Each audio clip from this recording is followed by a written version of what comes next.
Hello, I'm Executive Chef Joseph Schutze, and welcome to our kitchen. Today I'd like to share with you my procedure and recipe for preparing a French onion soup. French onion soup is a very flavorful dish that has very few ingredients and with proper technique can yield an outstanding meal. So join me now as I show you how I prepare this amazing soup. At this time, I'd like to ask you, if you enjoy the content on this channel, please subscribe and hit that notification bell and be up to date with our latest posts. If you already are a subscriber, I wish to extend the deepest thanks and gratitude to you all. Thank you very much for your support. It is truly motivating and appreciated. Back to the cooking. To begin, let's slice our onions. I recommend using a mandolin or a slicer rather than cutting freehand with a knife. A slicer or a mandolin will enable you to have more uniform thickness on your cuts, therefore will give or provide a more even cooking time, as well as caramelization will become more even. So what I like to do is I'll put my hand under and go ahead and catch them as they're falling. Now on the larger onions, you could cut them in half if you like, or you can just leave them whole. Choice is up to you.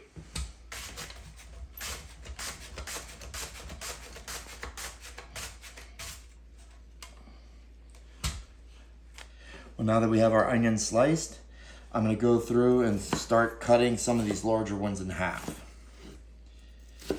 This is just going to make it a little easier when you go to eat. And plus, if it is a little smaller, the cook time on it will be much faster. The thickness that I sliced these onions are right around 1/4 of an inch. I don't recommend going much thicker than that, simply because when you go to cook them, or actually even caramelizing them, would require such a very large pot depending on how much you're making, and you may have to do it in small batches. So having it a little thinner will definitely make it a shorter cook time. Let's begin with preheating a 7-quart saute pan with clarified butter and unsalted butter. You could add oil with the butter. What that's going to do is help the butter not burn so easily. I figure since we're using butter, let's just stay with butter across the board. And clarified butter doesn't have any milk fats, therefore is not going to burn. We want to leave this on, do not stir it, and we will cook this for about 10 minutes. So now that our 10 minutes has ended, let's go ahead and season with a little kosher salt, a little white pepper. Then I like to add my bay leaf and then some sprigs of thyme. I bundled mine together with some butcher's twine to make it easier when I go to remove it. If you feel to put it all in, just put it in and deal with it later, but I hate that. Now we got that. Now we will go ahead and give it a quick stir. As you see, color is already starting to develop. Mix this around. The liquid's already in there is going to start pulling it, start deglazing a little the bottom. Now we will put the lid on it and we will go ahead and let this cook for about 15 to 20 minutes. What we're trying to do is soften the onions and allow them to break down a little bit. Now while the onions are cooking, let's go ahead and set up our crouton. Line a sheet pan with parchment paper, drizzle with some olive oil.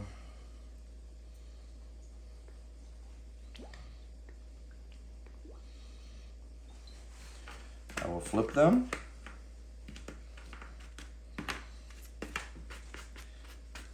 Get the other side.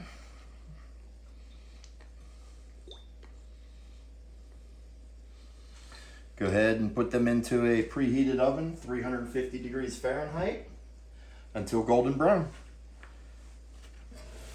Well, here we are after our 20 minutes. How much the onions have cooked up. I managed to get a little color, and as well as where the caramelization began at the beginning, that steam naturally fell back down to it to help keep it from burning and whatnot. So I give this a turn. I now want to add my Marsala.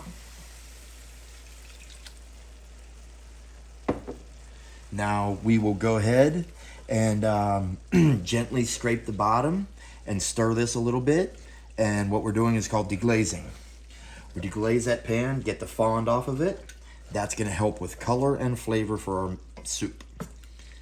We will go ahead and simmer this until the Marsala is all sec, which means almost dry.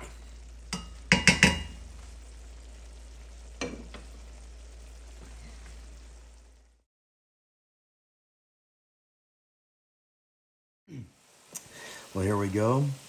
Our wine has reduced quite a bit. Just a little bit at the bottom, which is fine. Now I'd like to add my stock.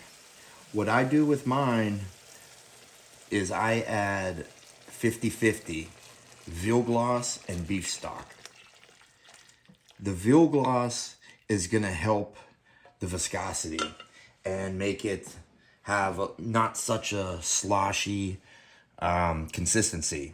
This will actually help with the richness and also help it thicken a tiny bit. So now that we have the liquid in, let's go ahead and reduce our temperature to low, and we're going to simmer this for 30 minutes. We're not looking to reduce, we only want to further develop the flavor from the onion. Well, here we are after our 30-minute simmer.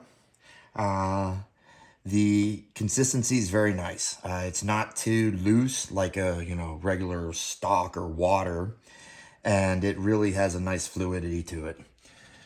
We will adjust the seasonings, salt, white pepper, and then from there, we are ready to do our plate up and service. Well, now for service, let's go ahead and take an oven-safe crock or bowl. I'm using large ramekins used for souffles, panna cottas, whatever. It's oven safe, that I know, and it'll bake nice. Let's go ahead and start ladling in our soup. I like to take mine about half inch or so from the top, and then that'll accommodate for the croutons. So now we go ahead and drop our croutons in here. And let's do that way. Try to get as much coverage as we can. Now I will take my Gruyère cheese. Load it up nice. And then I finish off with a little Parmesan. I'm a firm believer Parmesan makes just about everything better. Now we will take this to the oven and broil until the top is bubbly and has some nice brown color to it. Well, there you have French onion soup done my way. Some takeaways on it. Traditionally, it is deglazed with a dry white wine. However, I prefer Marsala. I think Marsala adds a nice characteristic and a subtle sweetness to the dish. It pairs well with the beef stock, by the way. And with adding sugar to caramelizing onions, I believe is a big no-no. If you use the proper technique and have the proper tools for the job, you will definitely be able to caramelize an onion as I demonstrated here. Caramelizing onions takes patience, not just high temperature. The cheese. I'm a huge fan of Gruyère cheese and Emmental. In my eyes, I think you absolutely have to have those cheeses on it. Could we do one with a smoked cheddar or a wonderful Asiago or something? Hell yeah, we can. I would never knock that, but I want to keep it somewhat traditional for you. The demi-glace. I opted to use a Veal Glace mixed with, excuse me, mixed with my stock because I wanted to keep the soup gluten-free. I've seen where several people have made a roux with flour and the fat to help tighten up the liquid. You know, the soup itself, the core of the soup or the essence of the soup is gluten-free. Let's keep it gluten-free. The soup itself, if I want to maintain gluten-free, I simply omit the crouton or use a gluten-free crouton. You know, choice is yours. Well, thank you very much for joining us. I hope you enjoyed the demonstration and would love to see you give it a shot. Tell me what you think about this recipe, how it turned out for you. Thanks again for joining us. Yod Vayat.